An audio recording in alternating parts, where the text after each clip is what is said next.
सुतान् प्रदक्षिणं ऋषिं कृत्वा शिरसाभिप्रणम्यतं जगाम स्वपुरं राजा स भार्यो रघुनंदन।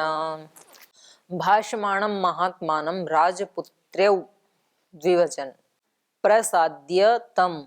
तो जब वो ऐसे कह रही थी राजा को कि आपकी इन पत्नियों में से एक को जन्म देगी, दूसरी 60,000 को जन्म देगी, तो ऐसा सुन करके भाषमाणव महात्मानम, उस महात्मा को इस प्रकार से बोलता हुआ सुन करके राजपुत्र्यौ, वो दोनों राजकुमारियां, तम प्रसाद्य, उनको प्रणाम करके, ऊचतु, उनसे बोली, परम प्रीते, परम प्रीति पूर्वक, और कृतांजलि पुटे तदा, और हाथ जोड़कर। तो बात बोलने का तरीका क्या है, ये इन्होंने बार बार बताया रामायण में, और महर्षि दयानंद ने भी बताया व्यवहार भानों में ऐसे ही, कि जब किसी बड़ों से बात करते हैं तो कैसे करना चाहिए, विनम्रता पूर्वक करना चाहिए, हाथ जोड़ करके। बच्चे तो करते हैं हमारे यहाँ, बड़े अकड़ के दिखाते हैं, बड़े उतने सड़े, बड़े ठीक से बात करते नहीं।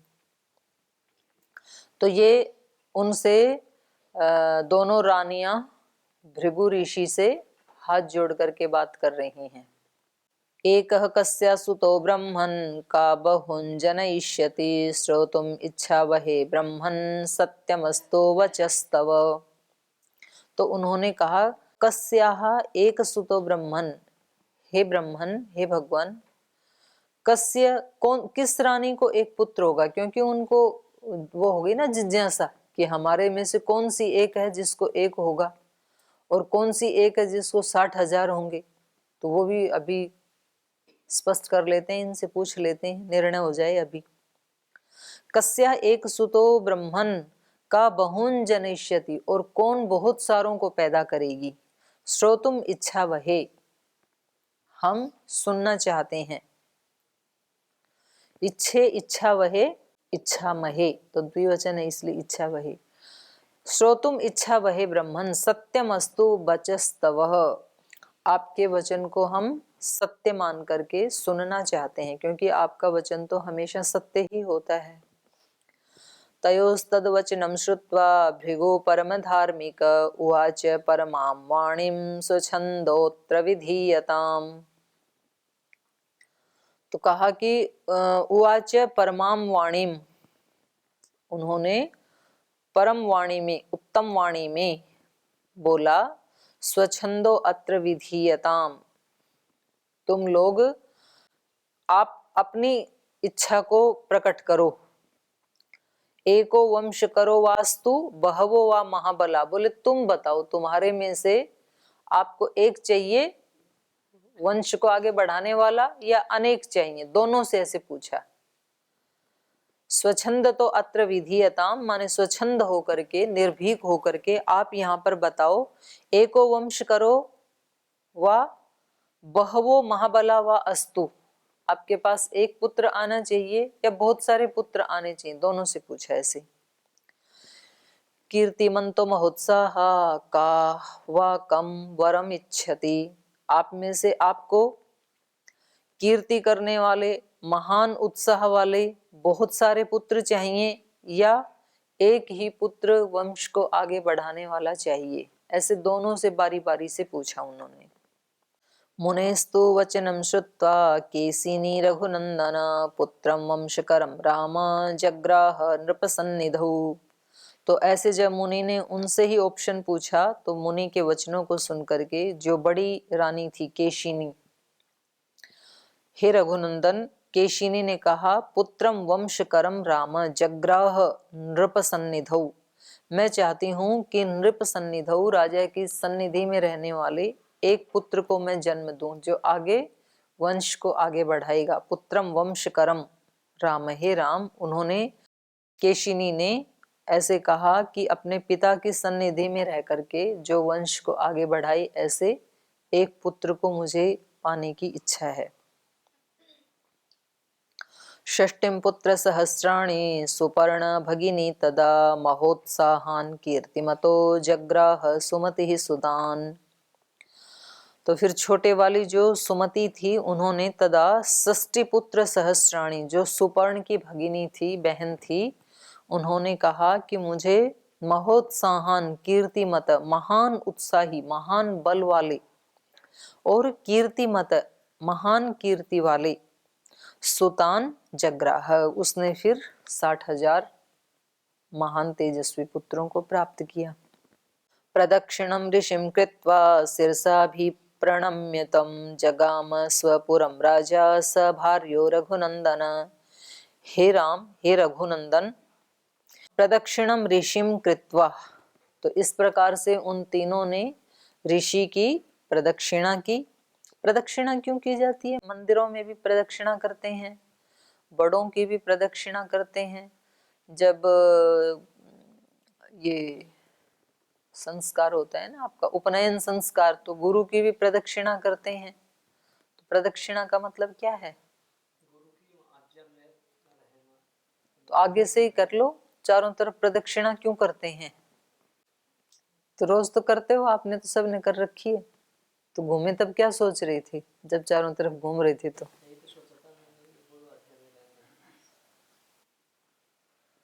तो उसमें चारों दिशाओं में स्थित जो दिव्य शक्तियां हैं, उनके सामने हम ये संकल्प करते हैं कि हम इनको अपने गुरु के रूप में, भगवान के रूप में स्वीकार करते हैं। माने सब तरफ से हम इनके अनुकूल आचरण को स्वीकार करते हैं। और ऐसे ही भगवान की प्रदक्षिणा की जाती है कि चारों दिशाओं में जो दिव्य शक्तियां हैं, उन सब की साक्षी में हम इनकी आज्ञा में जिस भी भगवान की प्रदक्षिणा करते हैं, हम 100% सच्चाई से रहेंगे। तो इस तरह से प्रदक्षिणम ऋषिम कृत्वा, कुछ लोग ऐसे हाथ जोड़ के अकेले ही घूमते हैं, कोई भी नहीं होता है, ना गुरु होता है ना मंदिर होता है, ऐसे दक्षिण में प्रणाम करते हैं सुबह सुबह उठ के। तो जैसे पहले सूर्य को किया और फिर ऐसे घूम गए, फिर चारों तरफ से घूम के फिर दोबारा करके फिर आगे जाते हैं। तो इसका मतलब है चारों दिशाओं में जो भगवान की शक्ति है, क्योंकि भगवान तो कोई एक ही दिशा में थोड़े ही है, सर्वव्यापक है ना वो। तो इसलिए वो घूम के सब तरफ से ईश्वर को प्रणाम करते हैं। तो उनको सिरसा भी प्रणम्य च, माने सिर टिका करके, साष्टांग प्रणाम करके, स्वपुरम, अपने पुर को, अपने नगरी को, जगाम, राजा, राजा चले गए, स भार्य, अपनी पत्नियों के साथ। अथ काले गते तस्य ज्येष्ठा पुत्रं व्यजायत अस्मंज इति व्याख्यां केशिनी सगरात्मजं। सुमतेस्तो नरव्याघ्र गर्भस्तुम्भं व्यजायत षष्ठे पुत्र सहस्राणि तुम्बभेदात् विनिश्रिताः। घृतपूर्णेषु कुम्भेषु धात्रस्तान् समवर्धयन् कालेन महता सर्वे यौवनं प्रतिपेदिरे। अथ दीर्घेण कालेन रूपयौवनशालिनः षष्ठे पुत्रसहस्राणि सगरस्याभवंस्तदा। स च ज्येष्ठो नरश्रेष्ठ सगरस्यात्मसंभवः। बालान् गृहीत्वा तु जले सरव्या रघुनन्दन प्रक्षिप्य प्राह सन्नित्यं मञ्जस्तान् निरीक्ष्यवैः। अथ गते काले, समय बीत जाने पर, तस्य ज्येष्ठा पुत्रम व्यजायत, उस राजा को ज्येष्ठ रानी ने पुत्रम व्यजायत, बड़ी वाली रानी ने पुत्र को पैदा किया। असमंज इति ख्यातम, तो कहीं कहीं यहाँ इसका नाम असमंज है और पुराणों में असमंजस आता है उसका नाम। तो उन्होंने असमंज नाम के पुत्र को पैदा किया। केसिनी सगरात्मजम, केसिनी और सगर का जो पुत्र है वो असमंज इस नाम से विख्यात हुआ, प्रसिद्ध हुआ। सुमतिस्तो नरव्याघ्र गर्भतुम्बं व्यजायत षष्ठे पुत्र सहस्राणि तुम्बभेदात् विनिश्रिताः। तो इनको भी ऐसे ही हुआ जैसे गांधारी को हुआ। जो छोटी रानी थी, हे नरव्याघ्र गर्भतुम्बं व्यजायत, उसको जो संतान पैदा हुई, उसका जो गर्भ था वो तुम्बे जैसे, मतलब उसकी कोई आकृति नहीं। उसको भी ऐसे हुआ था, मांस का, उसकी आकृति नहीं थी। तो इनको भी तुम्बा जैसे ऐसा एक उत्पन्न हुआ, उसके गर्भ से षष्टी पुत्र सहस्राणी तुम्ब भेदात विनिश्रिता। जब उसको तोड़ा गया तो उसके 60,000 टुकड़े हो गए। तो घृत पूर्णेशु कुंभेशु, उनको फिर घी से पूर्ण कुंभ में रखा गया, घड़ों में रखा गया उनको।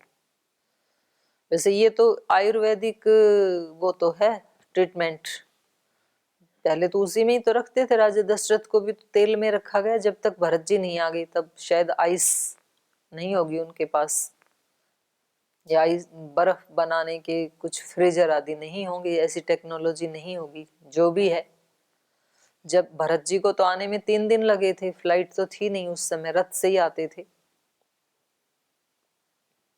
तो तब तक दशरथ को तेल में रखा गया। और मैंने ऐसी भी कहानियां सुनी कि कुछ जो बिल्कुल उस पे थे ना, अचेत बेहोश, वेंटिलेटर के ऊपर, बिल्कुल थोड़ा थोड़ा उनमें प्राण था, ऐसे लोगों को पूरा तेल में डुबो के रखा या मिट्टी में दबा के रखा, तो पुनः चेतना आ गई उसमें। तो ये चिकित्सा तो है आयुर्वेद की, मिट्टी की चिकित्सा। मिट्टी में भी जीवन मिलता है, तेल में डुबो के रखते हैं या घी में डुबो के रखते हैं। तो ऐसे ही इनको भी घृत पूर्णेशु कुंभेशु धात्र्यः, जो धात्री धाय, इतनी तो धाई रखनी पड़ेगी, माँ कैसे संभालेगी 60,000 को। तो जो उनकी धाय थी, तान समवर्धयन, उनको उसमें घी से पूर्ण कुंभ में उनको बढ़ाया। कालेन महता सर्वे यौवनम प्रतिपेदिरे, और समय के साथ उन सभी ने महता यौवनम प्रतिपेदिरे, महान यौवन को प्राप्त किया। तो बचपन से ही जो घी में डूबे हुए हैं तो बलवान तो बनेंगे, तगड़े तो बनेंगे। अथ दीर्घेण कालेन रूप यौवनशालिन षष्ठी पुत्र सहस्राणि सगरस्य भवम तदा। तो तब दीर्घेण कालेन, लंबे समय के बाद, ये जो रूप यौवनशालिन, रूप यौवन से युक्त, षष्ठी पुत्र सहस्राणी, 60,000 पुत्र, सगरस्य अभवस्तदा, सगर के 60,000 पुत्र हुए। तो बाकी प्रजा की तो जरूरत ही क्या है, अपनी ही प्रजा इतनी हो गई, अपने ही पुत्रों की इतनी ही पहले वो होती थी जनसंख्या। तो 60,000 तो खुद के ही हैं, तो उसी के लिए कई नगर शहर तो उसी के लिए चाहिए।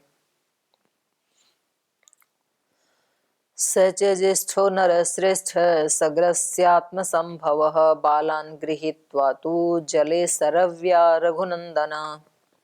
सच ज्येष्ठो नरश्रेष्ठ, हे नरश्रेष्ठ, वो जो ज्येष्ठ पुत्र था सगरस्य, आत्म संभव, जो उनसे पैदा हुआ था, क्या नाम था उसका, असमंज। तो असमंज क्या करता था, बालान गृहीत्वा, बच्चों को उठा के ले जाता, और सरव्य जले प्रक्षिप्य, सरयू में डाल देता दूसरों के बच्चों को उठा करके, और मज्जस्तान निरीक्ष, उनको डूबता हुआ देख करके, प्रहसन नित्यम, फिर हंसता था निकम्मा। तो वो क्या करता है, दूसरों के बच्चों को उठा के, क्योंकि राजा का बेटा है तो कौन मना कर दे, ऐसे करते हैं ऐसे काम। तो मैंने भी देखा बचपन में, कुछ ऐसे जो उद्दंड बच्चे होते हैं ना, तो वो कुत्ते के छोटे बच्चे को उठा के ले जाएंगे, या तो पानी में डाल देंगे, या तो जिस कुएं में पानी नहीं है उसमें डाल देंगे, फिर वो बेचारा चिल्लाई जाए, तो फिर उनकी पिटाई करनी पड़ती थी ऐसे बच्चों की। और कोई रस्सा लेके नीचे जाता, फिर उसको निकाल के लाता कुत्ते के ऐसे ऐसे काम करते हैं उद्दंड बच्चे। तो ऐसा उद्दंड ये था, असमंज, नाम ही असमंज है, तो असमंजस में ही रहता होगा। तो ये तो मतलब क्या वंश बढ़ाएगा, ऐसा था ये। बढ़ाया, लेकिन इसका पुत्र अच्छा था, अंशुमान। एवं पाप समाचार सज्जन प्रतिबाधक पुराणाम अहिते युक्तः पित्रा निर्वासितः पुरात। तो इस प्रकार से, अच्छा सारा पढ़ लेते हैं। तस्य पुत्रोऽंशुमान् नाम अस्मंजस्य वीर्यवान् सम्मतः सर्वलोकस्य सर्वस्यापि प्रियं वदः। ततः कालेन महता मति समभिजायत सगरस्य नरश्रेष्ठ यजेयं निति निश्चिता। सकृत्वा निश्चयं राजा सोपाध्यायगणस्तदा यज्ञकर्मणि वेदज्ञो यष्टुं समुपचक्रमे। एवं पाप समाचार है, तो इस प्रकार से पाप का आचरण करते हुए सज्जन प्रतिबाधकः, सज्जन पुरुषों का बाधक बनते हुए, तो सज्जन तो परेशान हो ही जाएंगे ऐसे बच्चे से। पौराणाम अहिते युक्त, हमेशा क्या करता था, पूर्ववासियों के अहित में युक्त रहता था। उनका कुछ अहित तो होगा, जब उनके बच्चों को उठा उठा के डालेगा तो उनका हित थोड़ी होगा। और फिर और चीजें भी उठा लेता होगा, वो तो कुछ भी करेगा जब उसका मतलब दिमाग ही ठीक नहीं है। तो पौराणाम अहिते युक्त, वो पूर्ववासियों के, नगरवासियों के अहित में ही लगा रहता था, कुछ अच्छा काम करता था ही नहीं। इसलिए पुरात निर्वासितः पित्रा, पिता के द्वारा उसको पुर से बाहर निकाल दिया गया, क्योंकि प्रजा परेशान हो गई तो रोज शिकायतें लाता होगा। तो राजा ने सोचा इसको ऐसे पुत्र को बाहर ही निकाल दूं, तो उसको बाहर निकाल दिया।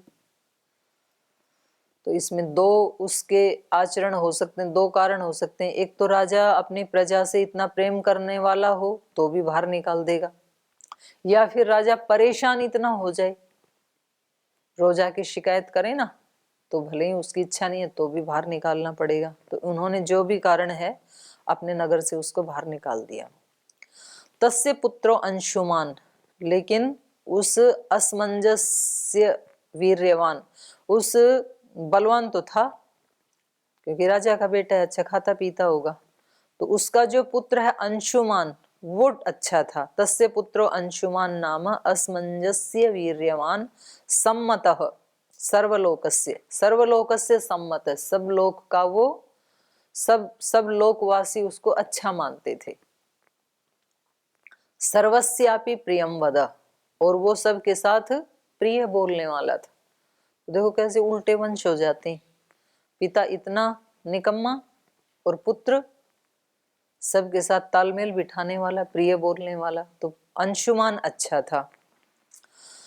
सम्मत सर्वलोकस्य सर्वस्यापि प्रियम वदः। ततः कालेन महता मति समभिजायत सगरस्य नरश्रेष्ठ यजेयम इति निश्चिता। ततः महता कालेन, तो इसके बाद काफी समय बीत जाने पर सगरस्य नरश्रेष्ठः मति समभिजायत, जो सगर राजा हैं उनको ये मति आई, समभिजायत उत्पन्न हुई, उनके मन में ये एक अच्छा सा विचार आया। क्या विचार आया? यजेयम इति निश्चिता, मुझे यज्ञ करना चाहिए। क्योंकि वैसे एक प्रचलन भी होता है, तो इनके कुल में तभी से ही प्रचलन है, पहले भी होता ही रहा होगा।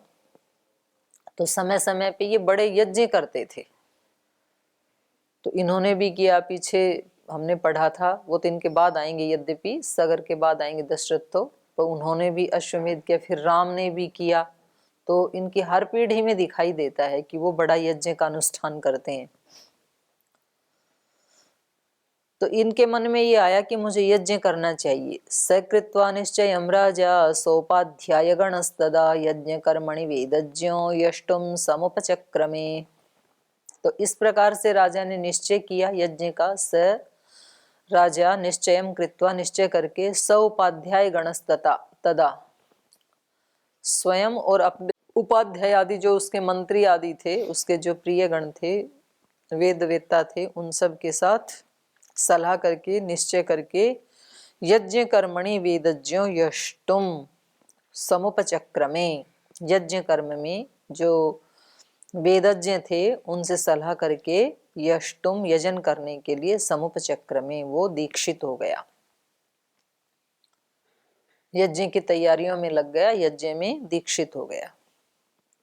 आगे कह रहे हैं कि जब वो यज्ञ कर रहे थे तो इंद्र के द्वारा राजा सगर के यज्ञ संबंधी अश्व का अपहरण, सगर पुत्रों के द्वारा सारी पृथ्वी का भेदन और देवताओं का ब्रह्मा जी को ये सब समाचार बताना, ये इस अगले सर्ग में कहा जाएगा।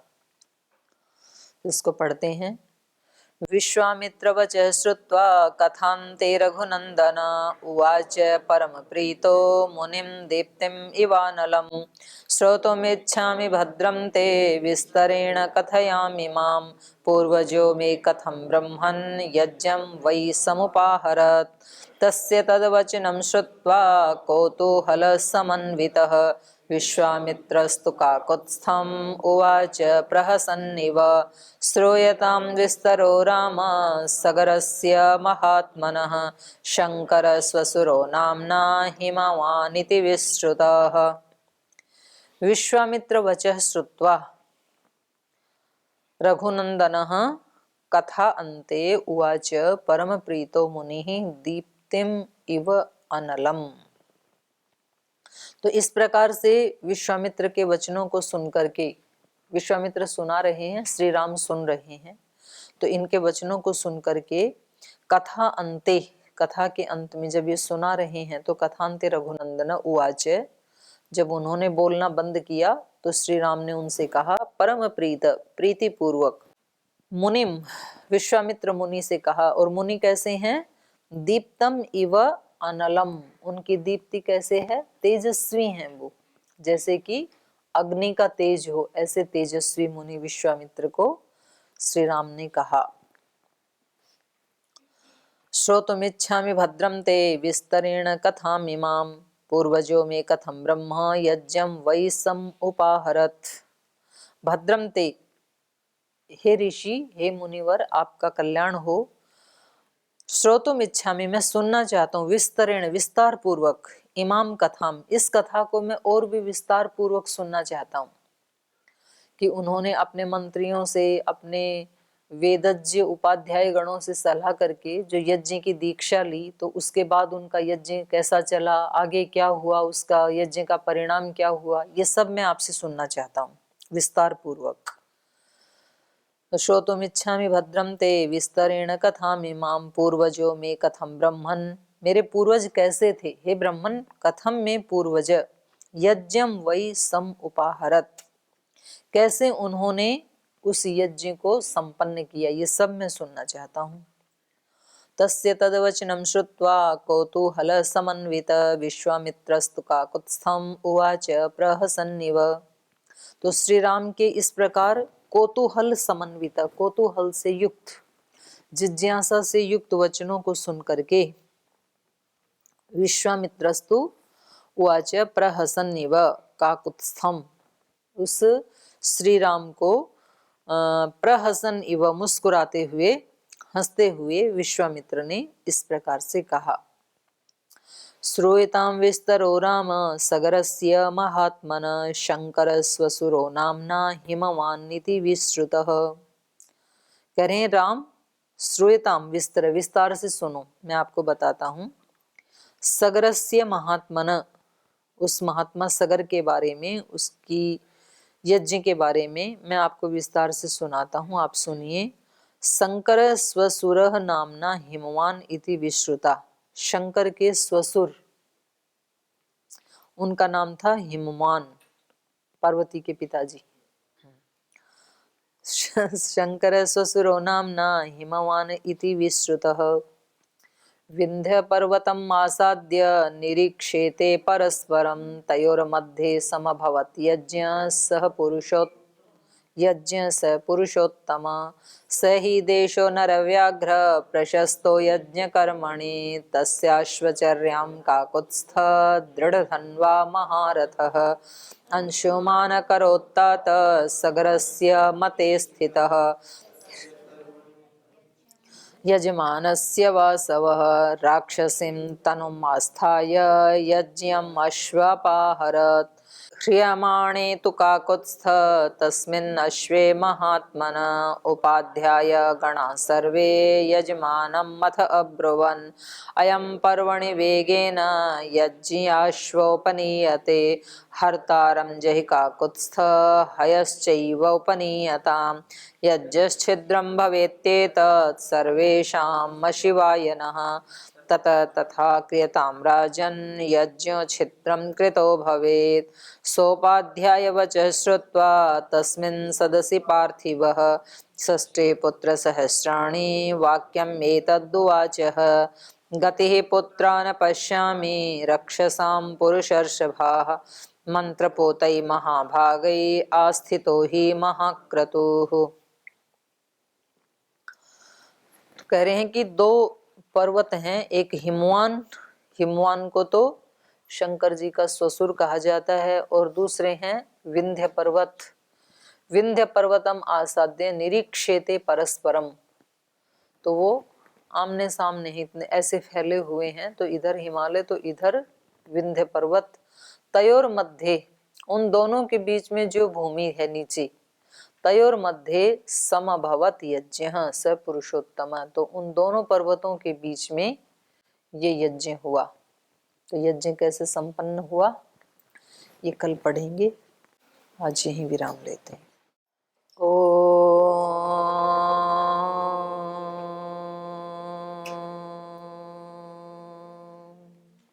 शांति शांति शांति। श्री गुरुभ्यो नमः।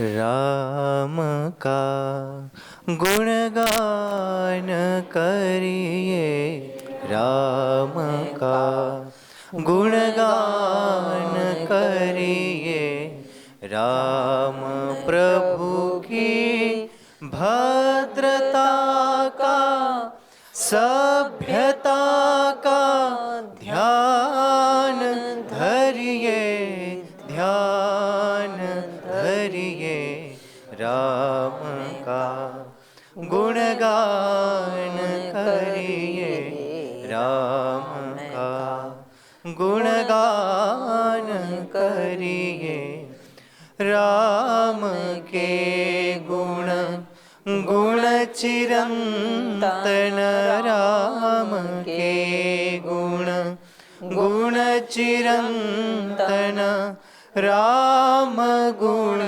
सुमिरन रतन धन, राम गुण सुमिरन रतन धन, मनुजता को कर विभूषित, मनुज को धनवान करिए, ध्यान धरिए, राम का गुणगान करिए, राम का गुणगान करिए, राम का गुणगान करिए, राम। ओम श्री गुरुभ्यो